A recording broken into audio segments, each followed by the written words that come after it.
aumenta a população em situação de rua em Santa Catarina. Tem um morador de rua que é por dependência química, tem um morador de rua que é por falta de alimentação, tem um morador de rua que é por causa do alcoolismo. Então a gente tem que identificar esses problemas para realmente a gente fazer uma política pública. A segurança alimentar, a saúde, a educação, a moradia e principalmente a moradia, porque a pessoa sem endereço nem trabalho ela consegue. Projeto que proíbe a pesca de 13 espécies de peixes em Mato Grosso do Sul gera polêmica. Câmara aprova atendimento prioritário no SUS para pais atípicos. O nível de estresse por qual passa as mães atípicas é igual à dos soldados em guerra. Animais de assistência podem acompanhar seus tutores em espaços coletivos. É lei. Ele tem o direito de estar nos espaços onde me é permitido estar. E as pessoas desconhecem. Você sabe que é daqui e de parlamentos como este que são tomadas decisões que impactam a sua vida, o seu dia a dia. Que tal saber o que acontece país afora? Eu sou Andréa Alves e este é o Parlamento Brasil, um programa que, ao longo dos 19 anos, é feito em parceria com as TVs legislativas de todo o país. Vamos lá?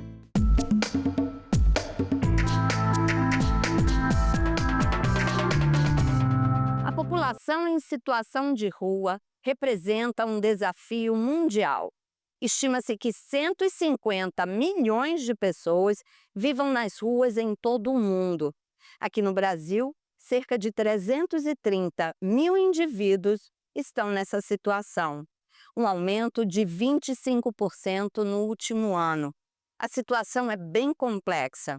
Em Santa Catarina, a Assembleia Legislativa do Estado debateu o assunto em uma audiência pública. O aumento no número de pessoas vivendo em situação de rua em Santa Catarina foi tema de uma audiência pública realizada pela Assembleia Legislativa. A responsabilidade e os limites das políticas públicas municipais, além da garantia de acesso a serviços essenciais e o impacto na segurança pública, foram um foco de diversas sugestões apresentadas por entidades ao longo do debate. Nós temos desde as questões de tratamento involuntário, né, que é hoje um problema sério. As pessoas em situação de rua, em sua grande maioria, têm problemas ou com drogas ou psiquiátricos, elas precisam ser ajudadas, elas não estão em sua faculdade mental plena para saber que precisam dessa ajuda, então muitos desses pontos foram levantados aqui. Também a questão de segurança, onde é necessário que a gente tenha uma previsão de prisão preventiva para casos recorrentes de furtos, presos em flagrante, né, para que a gente possa coibir esse tipo de ação ilegal. Foi falado também na questão de repasse de recursos e readequação de investimentos em comunidades terapêuticas. Falamos também de investimentos nos instrumentos públicos, como os RAPs. Estiveram presentes na audiência pública representantes do Poder Executivo, do Tribunal de Contas, da Federação Catarinense dos Municípios, além do Ministério Público. Nós estamos trabalhando sob a liderança forte do governador Jorginho Melo, num projeto, juntamente com a FECAM, a fim de que nós possamos dar um encaminhamento a essa situação. Mas nós precisamos começar, ter um ponto de partida. E esse ponto de partida, ele diz respeito exatamente a nós identificarmos e termos um sistema cadastral dessas pessoas para entendermos o movimento, quem aqui está, porque existem situações, por exemplo, que o cidadão está aqui hoje em Florianópolis, amanhã está em outra cidade, Balneário Camboriú, e o registro acaba acontecendo cá e acolá. O representante da Federação Catarinense dos Municípios ressaltou a importância de um cadastro estadual de pessoas em situação de rua. A FECAM tem várias políticas em relação a isso. Eu acho que uma essencial que a gente vai estar trabalhando em política pública é a questão de realmente fazer um censo. Não é identificar as pessoas, é identificar quem estão nas ruas. Santa Catarina, apesar de ter esse problema, ainda é um estado privilegiado, comparando com outros estados. Mas temos, principalmente em cidades maiores, esse tipo de situação. Esse censo é importante porque tem um morador de rua que é por dependência química, tem um morador de rua que é por falta de alimentação, tem um morador de rua que é por causa do alcoolismo. Então a gente tem que identificar esses problemas para realmente a gente fazer uma política pública. Na avaliação do deputado Jair Mioto, a solução para o aumento do número de pessoas em situação de rua no estado deve ser multifatorial, envolvendo o engajamento de todos os municípios. Nós temos 3 situações que acontecem com as pessoas em situação de rua. Nós temos a vulnerabilidade social, obviamente, temos também a questão da drogadição e temos também a questão de muitas vezes pessoas infiltradas que acabam cometendo delitos ou que têm até antecedentes criminais. Então é importantíssimo que nós possamos trazer isso para o debate, trazer para a Casa Legislativa e envolvendo justamente os municípios também. Na avaliação do representante do Movimento Nacional da População de Rua, Daniel dos Santos, a discussão pode contribuir na elaboração de políticas públicas que promovam melhores perspectivas de vida para essa parcela da sociedade. Eu tenho esperança que essa nos dê visibilidade e perspectiva de uma política pública que tenha resultado, que possa dar esperança, que possa dar perspectiva de vida melhor para a população em situação de rua, junto à segurança alimentar, à saúde, à educação, à moradia. E principalmente a moradia, porque a pessoa sem endereço nem trabalho ela consegue. Então essa audiência pública para nós é esperança. Projeto que proíbe a pesca de algumas espécies de peixes em Mato Grosso do Sul gera polêmica. Campanha promove conscientização sobre endometriose e câncer de colo de útero no Maranhão. Veja o que foi notícia nas casas legislativas do país.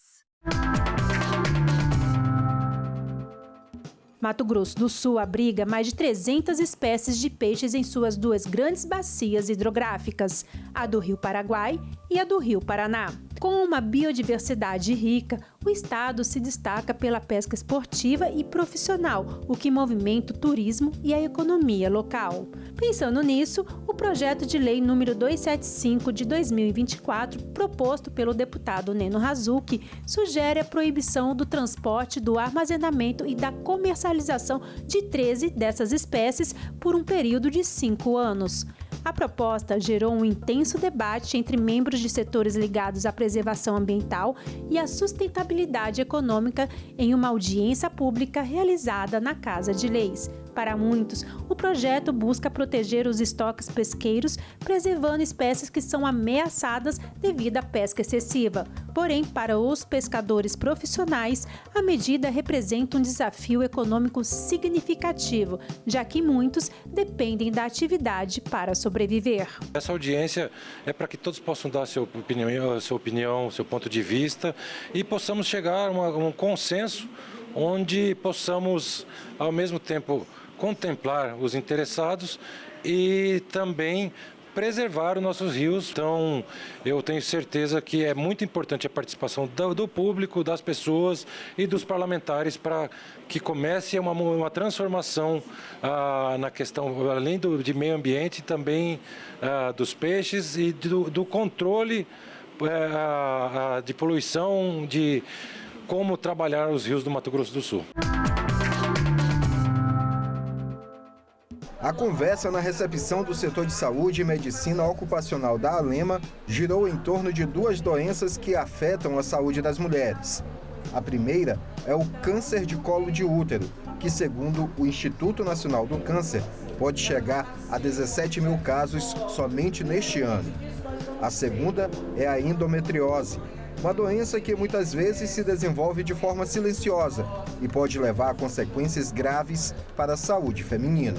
A prevalência da endometriose, ela é aquilo que eu te falei, né? Ela é dependente do feeling do profissional em diagnosticar. Então, assim, a gente sabe que ela é muito subdiagnosticada.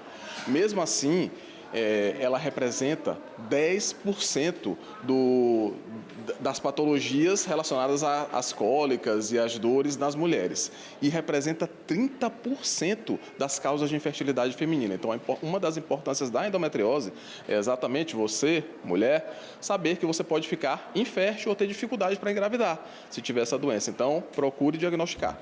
Uma das principais formas de prevenção contra essas doenças é a informação.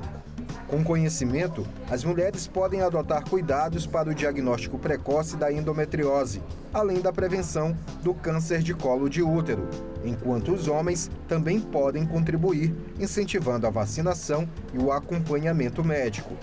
Uma das medidas mais eficazes é a vacina contra o HPV, que reduz o risco de infecção pelo vírus. A vacinação é uma forma muito eficaz, porque a vacina contra o HPV ela é indicada para adolescentes de 9 a 15 anos, que é uma faixa etária onde eles ainda não tiveram contato com o vírus, principalmente as meninas. Então, as meninas que tomaram essa vacina, ela é uma vacina em 2 doses, com intervalo de 6 meses entre elas. Dificilmente elas vão ter algum problema de câncer de colo de útero.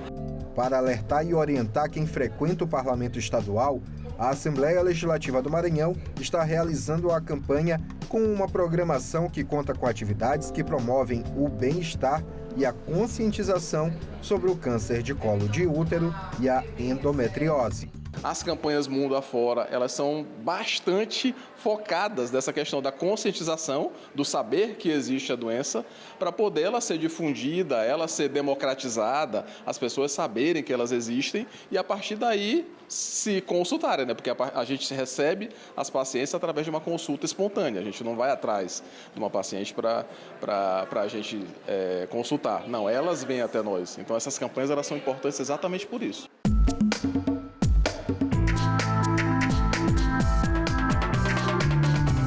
Cuidar de quem cuida.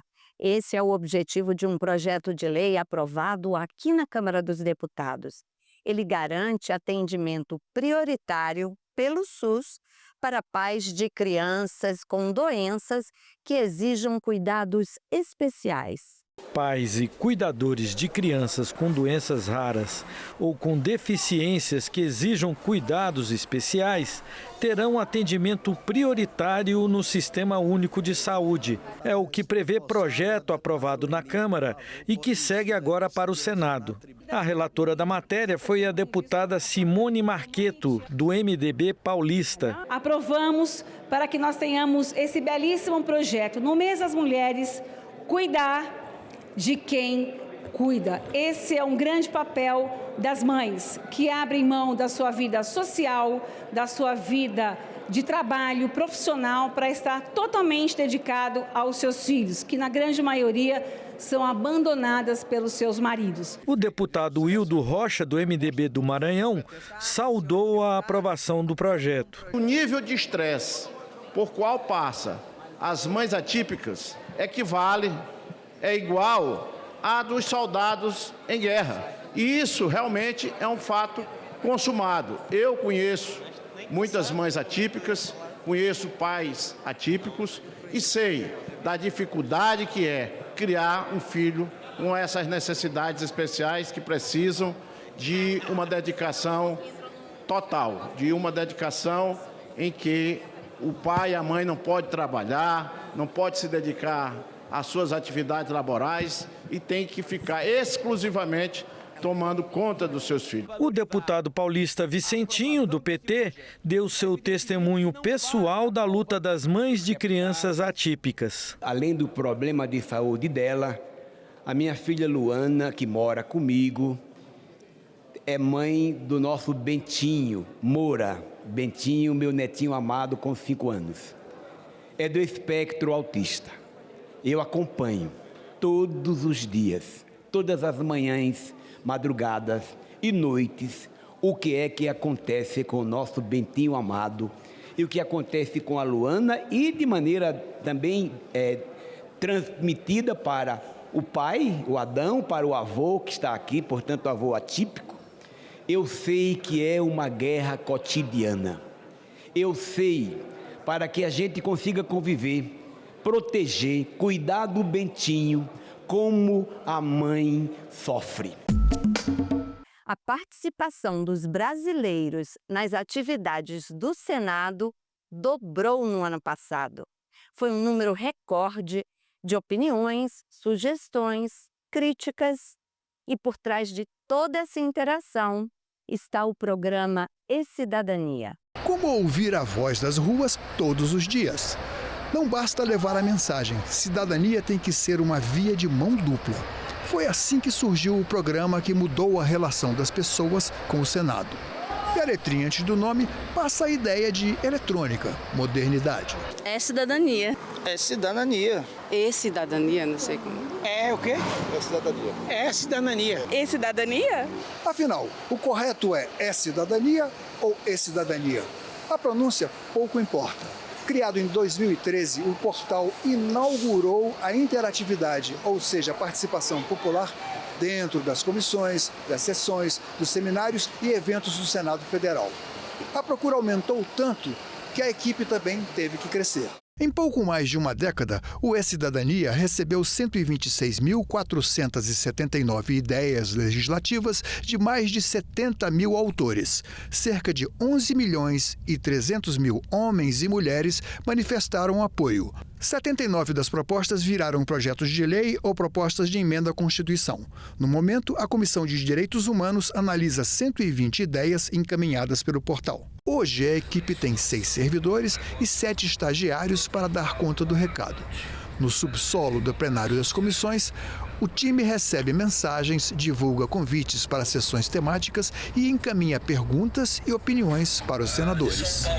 Luiz pergunta, temos muitos pesquisadores renomados. A gente faz toda uma pesquisa de qual que é o tema da audiência, quem são possíveis interessados, pessoas que são contra essa audiência, pessoas que são a favor dessa audiência, e a gente vai no nosso banco de dados e encontra essas pessoas, seleciona essas pessoas e envia para essas pessoas o convite para a audiência. Quando uma ideia legislativa publicada no portal alcança 20 mil apoios num período de 4 meses, ela é analisada pelos senadores da CDH e pode virar projeto de lei.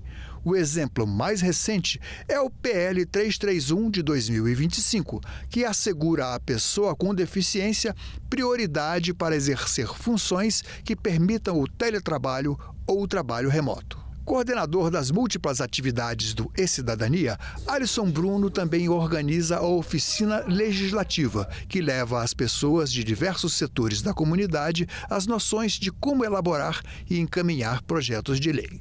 Milhões de pessoas participam todos os anos. A nossa busca hoje tem sido em dar mais efetividade para que a participação do cidadão seja ouvida pelo parlamentar, seja considerada, que projetos sejam criados a partir de ideias legislativas e também facilitar a participação do cidadão, quem sabe utilizando ferramentas de inteligência artificial, tanto para auxiliar na entrada da demanda do cidadão como no processamento interno. Ao longo dos mais de 2 séculos de história, o Senado vem investindo na sintonia com os grandes anseios dos brasileiros. Você pode participar pela internet senado.leg.br/e-cidadania ou pelo telefone 0800 061 2211.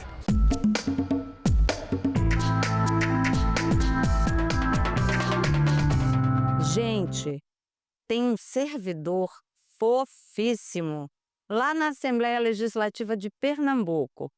E ele é super eficiente, viu? É o Atlas. Ele é assistente da Vanderlice. Dá só uma olhada. Esta é Vanderlice Silva, servidora da Assembleia Legislativa de Pernambuco. Ainda criança, ela descobriu que era deficiente auditiva. Inicialmente, a doença afetava apenas um dos ouvidos, mas com o tempo o problema se intensificou também do outro lado.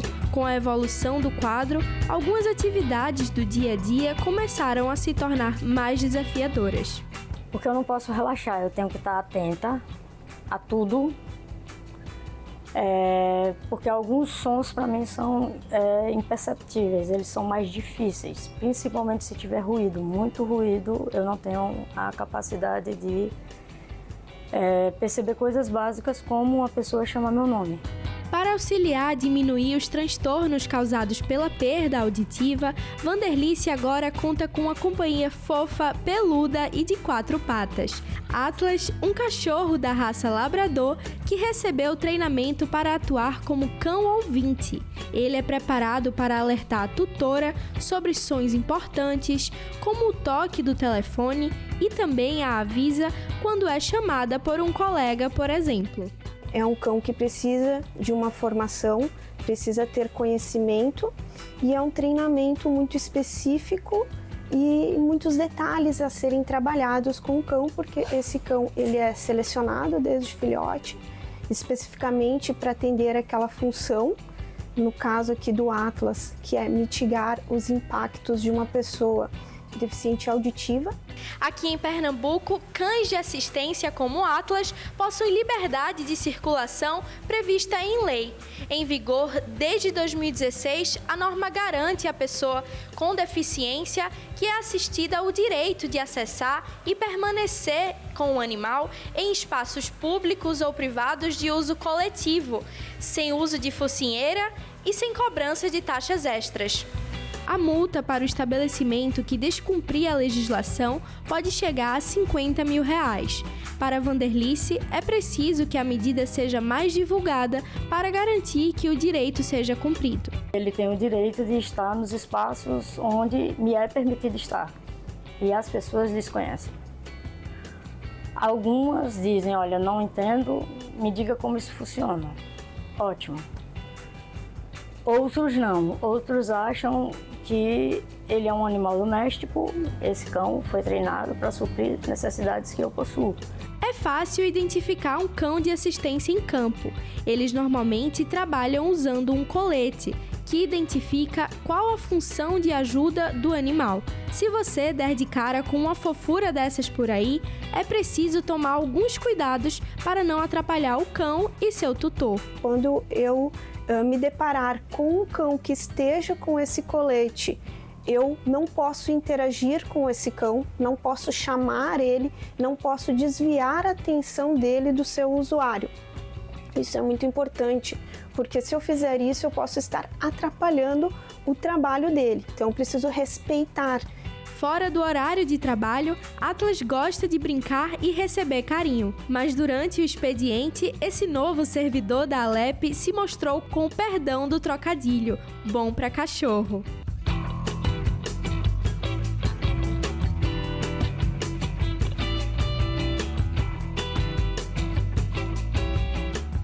Animais de assistência prestam um grande serviço para muita gente. Desde ajuda a quem não ouve e não enxerga bem, até suporte emocional. É fantástico isso. Bom, você vai ver agora os visitantes do Congresso Nacional. Sabia que são mais de 3.000 todas as semanas? E você sabe que se quiser rever este ou qualquer outro programa da TV Senado, tem tudo na internet, no site da TV ou no YouTube. Até semana que vem, pessoal. Tchau! Acho que foi muito produtivo, a gente conseguiu ver todas as artes importantes do Palácio, a gente visitou as duas câmaras do Senado, o plenário do Senado e o plenário da Câmara dos Deputados. São lugares que a gente é muito acostumado a ver na televisão, mas não pensa que é do povo, né? O povo tem que preencher esses lugares, conhecer esses lugares, porque afinal é o nosso lugar também. E o nosso guia foi extraordinário, ele foi objetivo, simples, rápido. Eu acho que é uma visita fundamental para todo mundo que vem para Brasília, para conhecer, para ocupar o lugar que é do povo e para trazer um certo conhecimento cultural acerca do seu próprio país. Muito legal, muito interessante. Para a gente ver de pertinho, né, como é que funciona a Casa Legislativa do nosso país. A gente entende melhor, né, como é que é o fluxo, né, dos projetos de lei, enfim, das coisas que a gente tem que debater, né. Se eu passar, eu venho embora.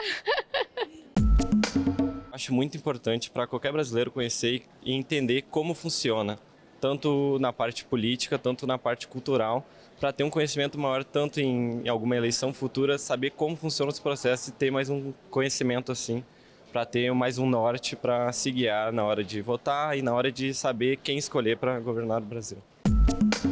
Desde novo eu tinha um sonho de conhecer Brasília e conhecer o parlamento, né? Conhecer a Câmara dos Deputados, o Senado Federal. E eu acho importante assim, o brasileiro ele conhecer o fluxo da coisa, que aqui é onde tudo passa. As leis, projetos, tudo acontece aqui nas Câmaras dos Deputados e no Senado, né? Então eu acho interessante todo cidadão brasileiro conhecer um pouco sobre o funcionamento das casas. A democracia é muito importante, né? Então eu acredito que é a base para uma civilização de um país. Então, sem democracia, sem civilização. A democracia é essencial, né? A democracia é onde a gente pode participar, debater, colocar as nossas ideias. Eu acredito que a população muitas vezes fica distante e hoje em dia a gente tem um universo de corporações que entenderam isso. E muitos grupos ocupam Brasília com seus interesses. A gente que defende a causa da população precisa estar aqui também. Então eu represento aqui a organização da sociedade civil que milita defendendo o esporte para todos, o acesso às atividades físicas e esportivas. Então é nesse sentido que eu venho para Brasília, né, para de alguma maneira representar essa voz periférica, que é de onde eu venho, para que a população tenha mais acesso. Então eu vejo que a população mais pobre tem poucos representantes aqui em Brasília. E as grandes empresas e corporações, elas têm muitos representantes em Brasília. Então nós precisamos ocupar esse espaço e qualificar esse espaço, para que os nossos representantes, deputados e senadores compreendam o que o povo de fato precisa lá na ponta.